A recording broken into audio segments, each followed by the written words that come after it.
முற்றுகையெல்லாம் இல்லைங்க, தப்பாலாம் சொல்லாதீங்க. முசிறியிலெல்லாம் ஒன்றும் தப்பாலாம் நடக்கல. நாங்கள் வந்து முதல்வர் சாலை திட்டத்துக்கு பணி ஆரம்பித்து வைக்கிறதுக்கு போனோம். அப்போ எல்லா பொதுமக்களும் வந்திருந்தாங்க. அந்த தெருவில் வந்து ஒரு டாய்லெட் கட்டி அதுக்கு தண்ணீர் வசதி செஞ்சு கொடுக்கலன்னு சொன்னாங்க. இம்மிடியட்டாக நீங்கள் செய்ய சொல்லிட்டேன்.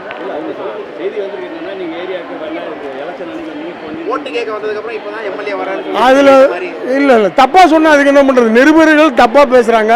அவங்க என்கிட்ட பேசுனதெல்லாம் நீங்கள் வெளிப்படுத்தினீங்கல்ல, அப்போ ஏதாவது வரலன்னு சொன்னாங்களா? பாலம் கட்டி கொடுத்துருக்கேன், ரோடு கட்டி கொடுத்துருக்கேன், டாய்லெட் கட்டி கொடுத்துருக்கேன், எல்லாம் நான் தானே கட்டி கொடுத்தேன். தெருவுக்கு 2 தடவை போய் நான் கட்டி கொடுத்துருக்கேன். அவங்க சொன்னது வந்து உள்ளாட்சி பிரதிநிதிகள் யாரும் எங்கள்கிட்ட கண்டுக்கல, நீங்கள் வரும்போது தான் வர்றாங்க அப்படின்னு சொன்னாங்க. எம்எல்ஏ வரலன்னு சொல்ல.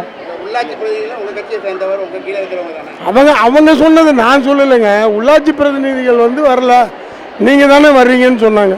அதை தப்பாக சித்தரிச்சிருக்காங்க.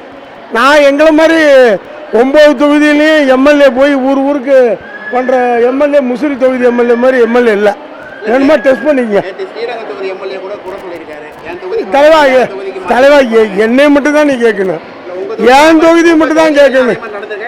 இல்லையா எங்கள் இதுலாம் அதை பற்றி நான் வேணுங்கிறத வாங்கி கொடுத்துட்ருக்கேன். நீ யாராவது ஒரு ஃபோன் பண்ணால் கூட போதும், அங்கே செஞ்சு கொடுத்துட்ருக்கேன். நான் போயிட்டு தானே இருக்கேன், நான் போயிட்டுருக்கிறேன். நான் 4 ஆண்டு காலமாக போயிட்டுருக்கேன். வேணுமா சந்தேகமாக இருந்தால் உங்களுக்கு எல்லாத்துக்கும் ஒரு வேன் அரேஞ்ச் பண்ணுறேன், செலவு பண்ணிக்கிறேன். என் தொகுதியெல்லாம் கேட்டுட்டு சர்வே கொடுங்க.